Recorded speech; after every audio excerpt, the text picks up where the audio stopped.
guys, welcome back to Plot Portal. We are on to episode 8 of season 1. So within this season, we are comparing the Harry Potter books to the films. We're looking at what was different between them, what was missed out in the films, changed, and as a result as well, looking forward to the HBO series that's due to come out in 2026, and looking at what we hope they do with the series. What will they change? Will they be more true to the books compared to the films? Firstly, I'd like to apologise for the reduced quality in sound I'm sure this video is going to have, because my microphone is being really annoying, and when I connect it to my phone, keeps making a really weird buzzing noise, and no one wants that buzzing noise going in their ear, so I've had to just sacrifice that, just use my phone audio for now. So I apologise if the quality is not as good as previous episodes. I will be investing in a new microphone, so hopefully by the next episode that'll all be better. We are on to Goblet of Fire. So we've gone through the first 3 books and really delved into them, and we are now on to Goblet of Fire, and there is a lot. We have a lot to go through. There is so much missed out in the Goblet of Fire films,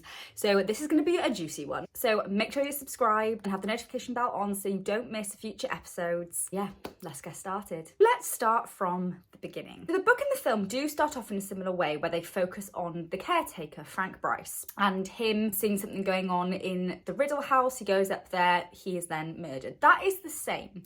However, a lot more happens in the books. So at the start of the Goblet of Fire book, we get straight away so much more backstory and this real sort of clue and hint more about Tom Riddle.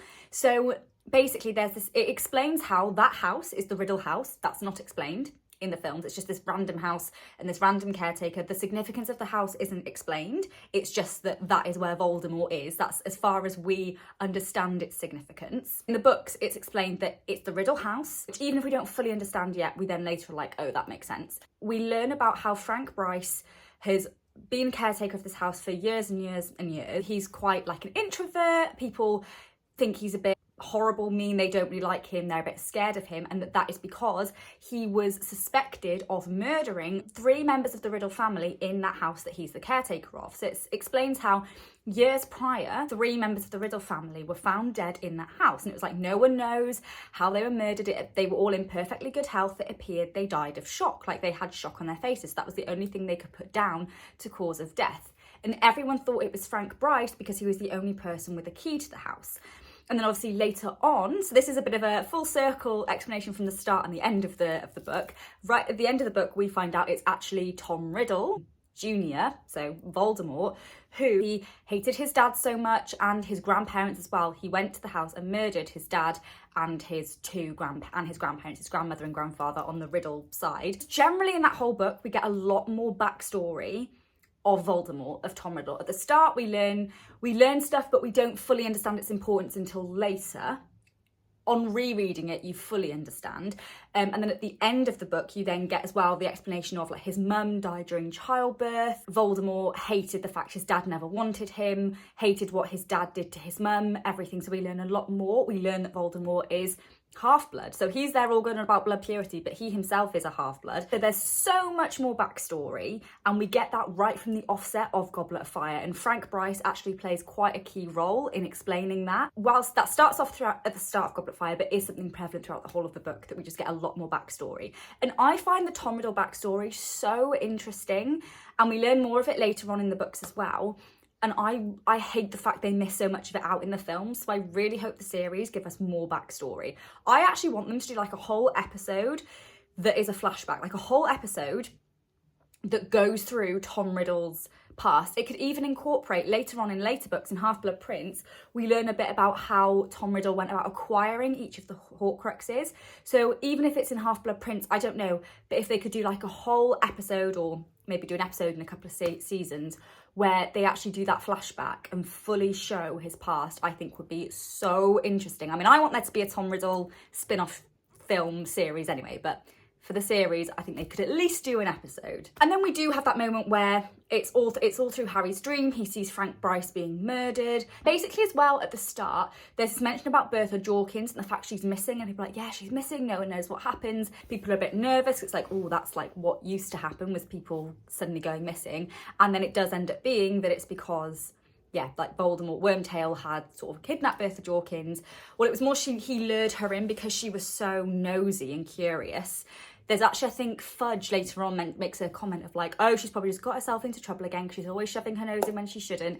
And that was what she did. She, you know, Wormtail manipulated her, sort of lured her in because he knew that she was very nosy and stuff, and then ended up using her to help, I think, for information, because that's where they find out about the Triwizard Tournament, and that's why they choose that year to target Hogwarts and try and get Harry. And also then I think they use her to also help build Voldemort's strength. So again, just so much more detail that's built up, even though that might not all be right at the beginning, it's built up from the very start of the book and then prevalent throughout, that we get these clues, these weird things happening, and it all just makes it all make much more sense, and also makes it much more like tense and almost scary, and like what's going on, like it's really high stakes again. And I think throughout all of the films, that's what's been missing, those high stakes. Like you get high stakes in the later films, but that's when everything's almost concluding. I think in the books you get that throughout, and there's a lot of things that are set up from like very early on that then all come to conclusion, and it's really well done. So I hope they manage to get that into the series. Also, when Harry has those dreams at the start, in the books, Barty Crouch Jr. isn't in the dream. We don't have David Tennant in the dream because he's not yet been reunited with Voldemort. In the books, I don't believe Barty Crouch Jr. is ever actually reunited with Voldemort.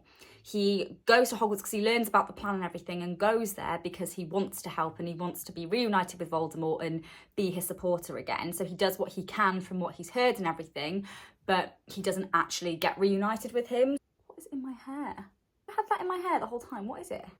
Paper. Then in the films, we have that dream, that's where it starts, and then it cuts straight to Harry already at the Burrow. Whereas in the books, actually there's a little bit more build-up, and it's a really fun build-up. There's basically actually like, I think there's like 3 or 4 chapters that are completely cut in the film, and I get that it's for time constraints, but the HBO series are going to have more time, so let's hope they stick these things in. And that is that Harry has that dream at Privet Drive. He wakes up in Privet Drive, he's still at the Dursleys. Because I don't think we actually see the Dursleys in Goblet of Fire at all, I don't think.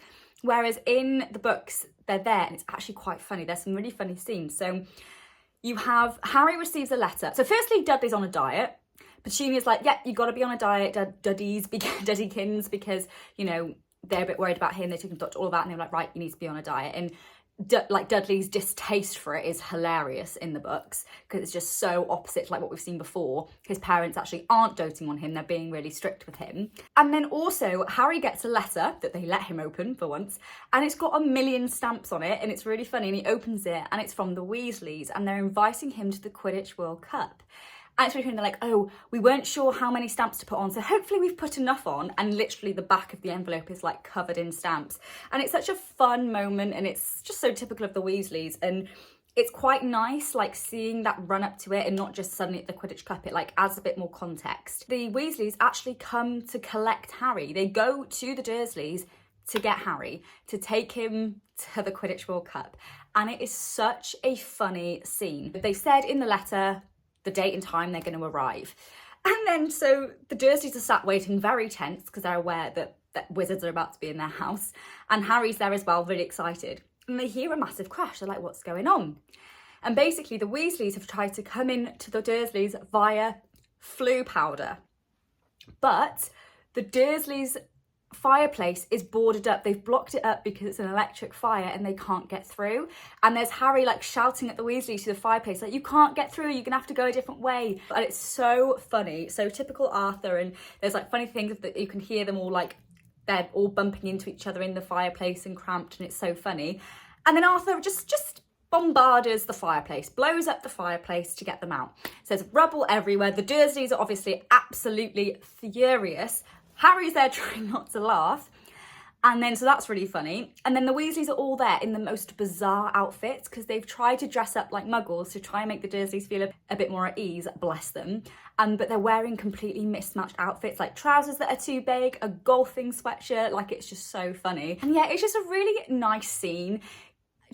I think what is missing throughout all of Goblet of Fire in the films is the Weasleys really like prove themselves and show themselves to basically be Harry's family. Like the whole Weasleys, not just Molly, not just, you know, the whole family are really there for Harry throughout the Goblet of Fire book. And obviously we always get that aspect in the films, but I definitely think to a lesser extent, especially in Goblet of Fire. I mean, Molly Weasley isn't in Goblet of Fire films. It's the only film she's not in. And it's actually probably the most important one I think that she should be in, because it's where her motherly side for Harry really shows, like, big actions that show her being a mother figure to Harry. And I think it's a real shame, but I'll come on to more of that in a second. Whilst they're at the Dursleys, Fred accidentally drops a tongue toffee on the floor. Of course, Dudley picks up, and Fred knew he would, and then his tongue swells, goes really long, and he almost suffocates. And again, Vernon's obviously furious, but yeah, it's quite funny. It's quite a funny little thing of Fred to do. Like, they're so upset and disappointed with the Dursleys for how they've treated Harry, again, because they see him as family. The twins see him as their brother. Arthur and Molly see them as a son, and you know, it's lovely seeing them stand up for Harry and being there for Harry. So that in itself again adds that thing of the Weasleys really being like a family to Harry in Goblet of Fire. Like, they've known him now for 3 years, so that they're fully comfortable with each other now, and I think that's really shown. Even more, so then they take Harry to the Burrow. And then there's Bill and Charlie. Bill and Charlie are there. And so we finally meet them. Harry finally meets them. So it's him like fully meeting all the Weasley family who are like his family. And it really upsets me. So we don't meet Bill until Deathly Hallows Part 1. Yet in the books, we meet him in Goblet of Fire. That's many books before.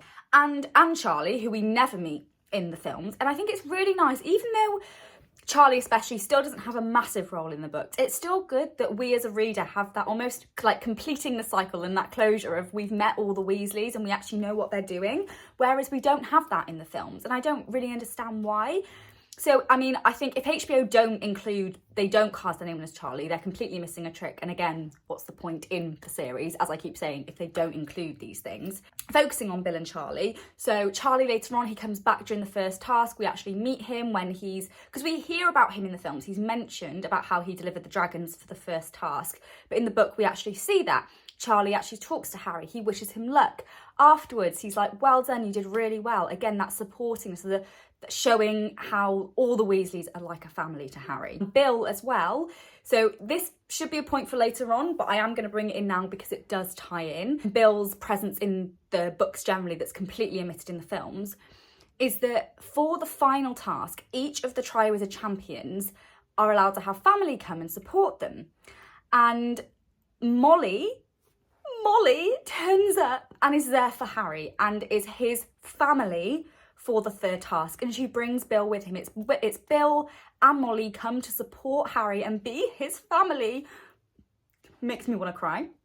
For the last task of the Triwizard Tournament. So again, it just shows throughout Goblet of Fire how the Weasleys really show themselves to be Harry's family. I think that's really missed out in the films. It's shown to an extent, but definitely not in Goblet of Fire to as much of an extent as it's shown in the books. And yeah, I find that really upsetting. I think it's so lovely seeing much more of the Weasleys and just their sort of normal, genuine dynamic. It's not always that they just have to be there for big plot points. They're just there to support Harry and to be with Harry, and I love that. So I really hope the HBO series show that more. And also with Bill, so we see him turn up, he supports Harry, and that Triwizard Tournament, the third task, is where he meets Fleur. Because in Deathly Hallows Part 1, Bill and Fleur just turn up. It's like, oh, wait a minute, they're together. How bizarre. Where did they meet? It's not explained at all. It's very random. No context. But in the books, basically, because Bill's there supporting Harry, a comment about like, oh, Fleur's looking at Bill, you know, like trying to suss him out and sort of really intrigued by him. So we get that inkling of like, oh, something's going on there. And then when we find out later that they're dating, it makes much more sense and we understand where they've met. And so I definitely think they should include that in the HBO series because it explains everything much more clearly and just gives that extra context as to how they met. So it seems much less random later when they just suddenly turn up and they're together. And then they go to the Quidditch World Cup. Bill and Charlie show us as well the first sign of apparition in the books because they apparate to the Quidditch World Cup. Everyone else takes a portkey, they apparate. So that's the first time we really learn about apparition. I don't think we learn about it that soon in the film. I don't think it's until like Half-Blood Prince that we learn it. One Weasley family member though who is missing in the films is Percy Weasley. He's not there at all. But in the books, there's a really key element to Percy's story and his character arc here. It's the character arc where he's going down a bit. Because basically he's just got a job from the ministry. He's like, you know, and it's got to his head. You know, he's left Hogwarts, he's got a job at the ministry, and he's like he's Cornelius Fudge's assistant or something like that, or secretary, and it's completely gone to his head, and he basically never sees his family anymore. And it's linked to this in Goblet of Fire. It's sort of said, like, you know, like, I think it's the twins, something like, yeah, Percy's never here, and it's like, don't mention it in front of Molly and stuff like that, because Molly doesn't like it. I mean, I think at this point she's very proud of him, like, oh yeah, Percy are, you know, in the big ministry, but there's still that unease. Not as much as what comes later on, but there is that unease because he's basically just dedicating all his time and everything to his job. And I think right now the brothers are getting quite uneasy. Molly and Arthur are okay now. Starts that demise that we start to see of Percy and the betrayal of his family that he starts to enact. And this is really key because the films missed that out, it meant we could never get any more of that story for the rest of the films. There's literally just one random scene in Order of the Phoenix, I think, when Percy's like holding Harry weirdly, and it's a very weird moment that shows Percy basically betraying, you know, the Weasleys and Harry, but there's no context to it. No, I'd know none of that sense of how he got to that point. So we need that build up, really, especially from Goblet of Fire, of him getting that job and how he acts, to have that full context, and in order for his full character arc of him betraying his family, and then we'll go into it later, but him then coming back round, to have that full story. Because I think the HBO series should include that. As much as people might not really like Percy, maybe don't care about his character arc, it's quite important to the Weasleys in general, and to like Molly's story, just the whole Weasley story. Percy's a part of that family, so his story is going to build to the Weasleys. So I really think they should include that show, and it might even make Percy more likeable, you know? Who knows, like, it might be we see a different side to him in the series if they can really show what he goes through, what he does, and do that character arc well. Then they get to the Quidditch World Cup, which in the films is cut really short. We just see the intro and that's it. Whereas in the books, we basically experience the whole match. There's this whole thing about there's the leprechaun mascots, they rain money, Ron's getting really excited, like, oh my god, look at all this money, and they're like, no, that's going to disappear in a minute, like it's fake money, because it's leprechaun gold, which becomes significant shortly. Also about the Veilers, them being a mascot, and about how they lure people in, which also becomes relevant later on, which we'll come on to. I know these are things I'm always like throwing in, but it'll all tie together soon. When we get to the Quidditch World Cup, we have one of the biggest omissions from the film, and that is of the character Ludo Bagman. So Ludo Bagman is the head of the Department of Magical Games and Sports. And he is the one that's basically running the Triwizard Tournament and is a judge as well. And he basically, whereas in the film, it's basically Barty Crouch Sr. that does the majority of the Triwizard stuff. He seems like the head of it. In the books, it is Ludo Bagman. He is the one that's really in charge of it.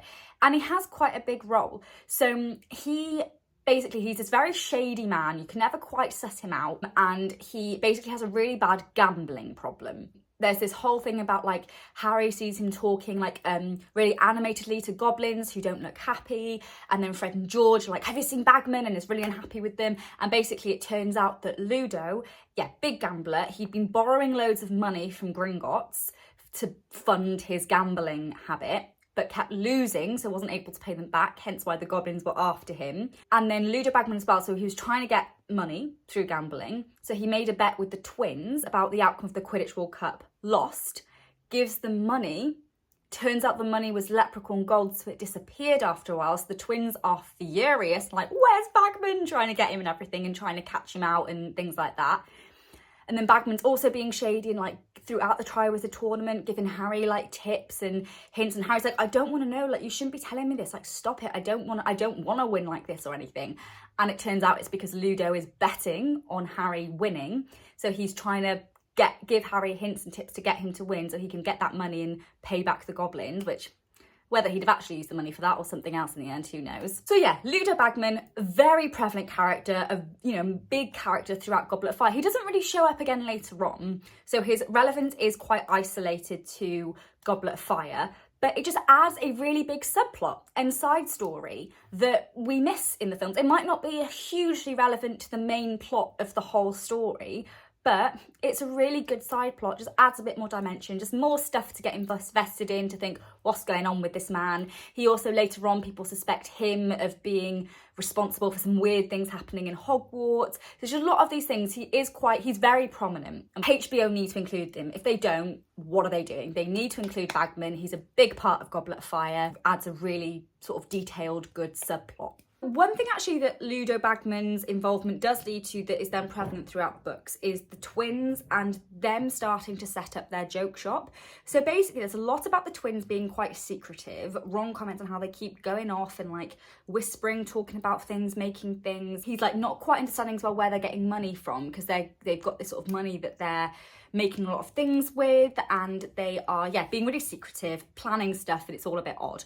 We later find out it's that they are wanting to build a joke shop. They're wanting to build their own shop with all the things they like to create.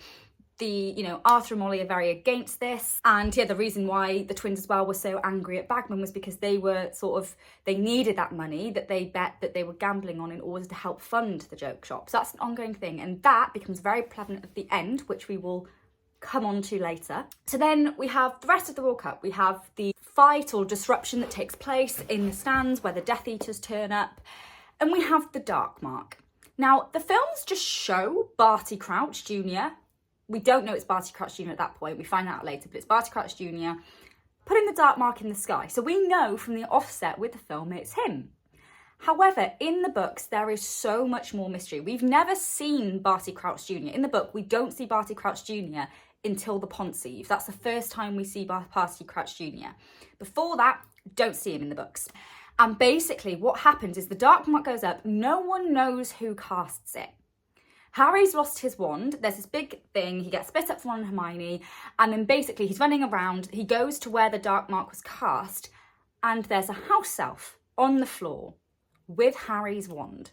Then we do have some with the films where then Barty Crouch Sr. turns up with loads of people, Arthur, everything, and they're like, what's happened? Barty Crouch Sr. is mortified because his house elf, Winky, who is his house elf, is a character that's completely missed out in the films, which I'm so annoyed about because I love Winky. She's such a cute character, and it's so nice meeting more house elves. She's there, and Barty Crouch Sr. is like, what the hell? Why are you here? They cast Prior Incantatem on the wand, which is Harry's wand. She's holding Harry's wand. They used Prior Incantatem to see what the last spell used was, and it was the Dark Mark. So they found Harry's wand with Winky the house elf, and it cast the Dark Mark. Couple of things here. Firstly, that Prior Incantatem and the use of it is extremely important being used at this point because it makes much more sense later. In the films, at the end, when Harry mentions that he saw Frank Bryce and his parents in the graveyard coming out of Voldemort's wand, and then Dumbledore just goes, oh, Prior Incantatem. That's it. It's like, what is that? What is Prior Incantatem? We never get that explanation. In the books, that use of it there, when they are testing the wand, tells us straight away what it is. It is to see what the last spell used on the wand was. So then it makes sense later at the end of the books, when there's that whole thing about, I saw my parents. Dumbledore's like, oh, you basically caused that Prior Incantatem, you caused Voldemort's wand to spurt out the last spells it used, which was killing Frank Bryce, killing Bertha Jorkins. Bertha Jorkins turns up as well in the graveyard in the book, and your parents, obviously, because Dumbledore's been, out of action. They were one of his most recent spells, even though it was 14, 15 years ago. It makes so much more sense. In the books, we never get an explanation. We get that Dumbledore saying Prior Incantatem, but we don't know what that means. There's no context. It's just, okay, strange. Whereas in the books, we get told what that is at the end when it actually happens, but we also see it happening earlier on. And I think that was put there purposefully so that it made more sense later. And, it's something put in at the beginning of the book that then comes back up later. It just makes sense. So I hope the HBO series include that. And then basically Barty Crouch Jr. is like, well, I've got to dismiss my elf now. My elf, I'm a ministry official. My elf has just been found casting a dark mark. She was found with the wand that had cast it where the dark mark had been cast. It was her. And so he gives her clothes to free her. And Winky's like, I can't believe it. Hermione is outraged, hates it. Then they're like, oh my God, this is so sad. Surely, why would a house elf cast the dark mark? And as a reader, that's a big question. It's like, what's going on? This is so bizarre. Why would a house elf cast it? This is so weird. Also, the fact she has Harry's wand, they put it down to Winky stole Harry's wand during the match. She does steal it, but it's because she was under the order of Barty Crouch Jr. So it was Barty Crouch Jr. that cast the dark mark. Winky then took the wand off him and basically took the fall for it because they're her masters. So she stole the wand on his command and then took the wand to protect him so that he wouldn't get caught and everything. I'll go into that later, but that is a little clue as to something else. It's a very big difference. But yeah, so Winky's there. She's thought of being the one that cast the dark mark. She's then dismissed, is absolutely devastated by it. Hermione is outraged by this treatment. As I said, it leaves this big question mark to the reader of what's going on here? Something doesn't add up. This all seems a bit bizarre. It's like, is Barty Crouch Senior a bit dodgy if his house elf is casting the dark mark? It's all very weird. So again, keeps us guessing, adds the tension, adds the high stakes, whereas in the film that element of mystery's gone. It's like, okay, we know who it is, we know who cast it. It's all very so I much prefer how it is in the book, so I hope the HBO series stick true to the books for that. But yeah, Winky I think needs to be included in the series. She's such a cute character. It's great seeing more house elves, and so I hope they include her. Dobby also turns up in Goblet of Fire book. We have more Dobby in the books. He's in Goblet of Fire. He's not in the Goblet of Fire film at all. I remember reading the books because I read all the books after the films. And I was like, oh my God, Dobby's in Goblet of Fire. I didn't know. And I'm like, why did they not include him in the films? It's because in the Goblet of Fire book, there's much more about house elves. House elves have a really prominent part there. There's a lot more about them, about their values, about them as a magical creature, which is really interesting. And Dobby comes back. I can't fully remember why he comes back, but he does. He comes to visit. Harry tells him about Winky and about it was all very odd what happened at the Quidditch World Cup. And Dobby's like, oh, I know her. She's in the kitchens. All the house elves work there. Hermione's like, what? Because she starts to really become, really care. But she's always cared about magical creatures, but she's really now like, she's seeing the injustice they're done from the way Winky was treated by Barty Crouch Senior. She's outraged by that treatment. It's like, I can't believe house elves are treated like this, because her only experience of house elf treatment is Dobby being treated awfully by the Malfoys, and now Winky being treated badly by Barty Crouch Senior. So Hermione is outraged. Hears that there's house elves working at Hogwarts. And it's like, what? So then Dobby takes them to the kitchens. That's where we first see the kitchens, about tickling the pear, going to the kitchen. We don't get that at all in the films, and it's such a fun scene. In the books, we learn about how it works. We learn more about the functions of Hogwarts. They go into the kitchen. There's all these house elves. There's the tables are laid out in the same way as they are in the Great Halls, and it's explained in the books how the house elves make all the food, they place them on the tables, and then it gets transported up. So it's on the right tables, transported up, like copied, if you like, gone up to the Great Hall. And Ron and Harry and that, they're like, I always just thought it was magic and that I didn't realize there were people actually making them. And they're like, yeah, it's the house elves and making all the food. And then it's really interesting to learn about it. And even though Hermione's outraged, all the house elves are so happy. They love working at Hogwarts. Dumbledore has hired Winky. After hearing about what happens, he hires Winky and invites her to Hogwarts. She's in the kitchens. But she gets a bit of an alcohol problem. She's so upset about being dismissed that she now has turned to mead, to butterbeer, to, you know, she is liking too much drink. And it's quite funny because it's comments about all the other house elves looking at her with disdain, like, oh, what's she doing? Can't believe she's doing that. They love working at Hogwarts.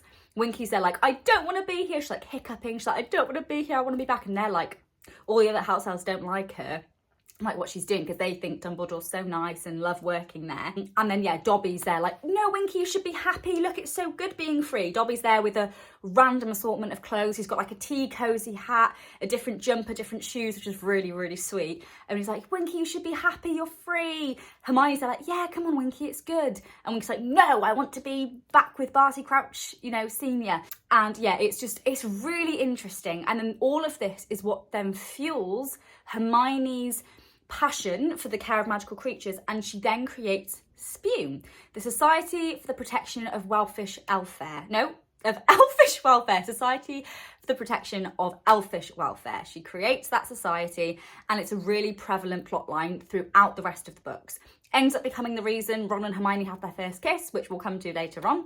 But she's really it's a big thing that she does. She makes badges, tries to recruit people. It's really nice actually seeing Hermione having like another passion, her putting her mind to something like a project that she's really passionate about. And then it becomes relevant later because it's almost her showing an interest in the political side of things, which then makes sense as to the career route she takes later, because she goes into the ministry, then she ends up becoming Minister for Magic. But it shows that sort of first interest in political things, which then becomes relevant for her later on and makes her character story make much more sense. It just adds a bit more depth to her character as well, as something else that she is passionate about and interested in beyond just books and, you know, finding Horcruxes, basically. Ron and Harry are a bit like, what are you doing, Hermione? This is mad. Like, because also Hermione's then like, we need to free them all, but none of the house elves at Hogwarts want to be freed because they love working there. I think they're paid a wage, they're able to stay there. They love it there. They love Dumbledore, they love Hogwarts. They see it. They see their purposes. They want a master. They want to have work because they see that as their purpose. They like working at Hogwarts, whereas when there's some with masters, obviously have horrible masters, so that's not good. But Hogwarts is good and they like working there. It's just you have those ones like Dobby that like being free. But Hermione sees Dobby's example of he loves being free, so all house elves should be. And then so she's throughout Goblet of Fire, it always shows her like knitting clothes. She's staying up late revising and then knitting clothes for the house elves. She puts them around Hogwarts. She's like, no, they're not picking them up. They don't seem to want to take them. And Harry and Ron are like, yeah, they don't want to be free. They like working here. And then she starts hiding them, putting them in books, basically tricking them, putting them in places that the house elves don't realise they're about to pick up a piece of clothing, but do. And so are accidentally being freed, but they don't want to be. And Ron and Hermione are like, Hermione, you can't do that. You're like, you know, tricking them into being free and they don't want to be. But Hermione's like, no, it's better for them, trust me. So it's all of this thing, this, you know, battle with Hermione and Ron and Harry and everything. But it's great seeing Hermione having like another passion and something she's really working towards, and gives us so much more insight into house elves. And I love that. It expands the wizarding world so much more, makes it so much more immersive, gives us more background about it, learning more about a magical creature, and a magical creature we've already been introduced to and loved through Dobby. So it's really nice getting more of Dobby and seeing more house elves, seeing the difference as well, that not all house elves are like Dobby. There's the differences. Learning more about the workings of Hogwarts, about the kitchen, about the fact there's house elves working there, because she plants them around the common room as well, because the house elves also go around and, like, you know, do the cleaning and stuff like that. So yeah, it's a really interesting thing to learn and add some more stuff to Hermione's storyline. And Spew, which, yes, it's a horrible name, and that's also a funny thing in the book. It's actually really key for Hermione, her story, and it becomes relevant quite a few times within the rest of the books. One more thing as well, actually, about Dobby's relevance is that it is Dobby that gives Harry Gillyweed for the second Triwizard task, not Neville. In the films, it's Neville gets the book from Moody, and then he gives Harry, finds out about the Gillyweed, gives it to Harry, whereas in the books, it is Dobby. Dobby is manipulated by Mad-Eye Moody into giving it to Harry. So Dobby's the one that gives Harry the Gillyweed, not Neville. Yeah, I just really want them to include Dobby in the HBO series in season 4, because it's so nice seeing a bit more of him, and him not only being, you know, he's prevalent than more than just Chamber of Secrets and Deathly Hallows, he's in it more. And it's really sweet as well, because I think it's like Harry's in bed in the Gryffindor common room, and then it's like there's a little face looking at him with like a tea cozy hat, and it's Dobby in Harry's dorm room like, hello. It's just so sweet. So I really hope they include that. Guys, I'm going to stop there for episode 8. There was a lot to digest, a lot to go through. There's some really big plot points, some really key things that are missed out. A lot of people say they should have split Goblet of Fire into 2 films. I personally don't think they should have, because then I think they'd have been spread too thin. I think the books, unfortunately, they were too big for 1 film, but it still wouldn't have been right or enough to do 2 films. I think it's like Deathly Hallows. They couldn't have put Deathly Hallows into 1 film. They did need to put it into 2, but as a result, Deathly Hallows Part 1 is a little bit lacking in substance because of that. And I think if they just split Goblet of Fire into 2, it would have risked the same thing. Goblet of Fire is a lot of people's favourite film because there's so much that happens in it. It's so jam-packed full. And I think if they'd have split it, obviously, yes, they could have included everything, included more, but I actually think there wouldn't have quite have been enough material to make both of them good and like full enough in their own right. Yeah, it would just be good now that there's going to be the series, if they can just get everything in, get a whole series, make it a longer season if they need to, season 4, if there needs to be a longer one, longer episodes, all for that, to get everything in, they need to do it. Yeah, thank you so much for watching, guys. I really hope you enjoyed this episode. Let me know in the comments if there's anything else you think that has been missed out in Goblet of Fire or any of the films that you want them to include in the series. If you like this video, please give it a big thumbs up. I'd be so grateful. And make sure you're subscribed and have notifications on so you don't miss future episodes. Next week, we'll be having part 2 of Goblet of Fire. So make sure you stay tuned so you don't miss that. Thank you so much, guys, and I'll see you next week.